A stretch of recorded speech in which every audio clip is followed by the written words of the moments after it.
হয়, আচলতে আমি খুব মৰ্মাহত হৈছোঁ আৰু সি খুব মোৰ ভাল বন্ধু আছিলে। আমি মোৰ আচলতে যোৱাকালি শ্ব' আছিলে। মই আজি ৰাতিপুৱা শুই উঠিহে গম পাওঁ যে তাৰ এনেকুৱা এটা এক্সিডেণ্ট হৈছে। তাৰ খালি ইমান বেছি কিবা এটা হৈছে বুলি আমি ভবা নাছিলোঁ।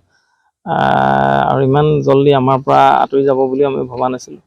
বিশেষকৈ মোৰ এটাই কথা দুখ লাগিছে, আজি কিছুদিনৰ আগতে আমি আমাৰ বন্ধু সতীৰ্থ এজনে ফোন কৰিছিলে তেখেতলৈ, আমাৰ অনুষ্ঠান এটা পাতোঁ আপোনালোকে গম পায়। সেই অনুষ্ঠানটোলৈ সি কৈছে মই কি বাৰে যাম, মই কোন তাৰিখে যাম এনেকৈ কৈছে। আৰু মোক তহঁতি নেমাতো যে এনেকৈ ধেমালি সদায় চব এনেকৈ কৰিছে। আজি মানে আমি মানে ক'বলৈ ভাষা নাই, ইমান বেয়া লাগিছে। ৱাইফেও ফোন কৰিছে, মানে বুজাব পৰা নাই মই ভাষাৰে। মই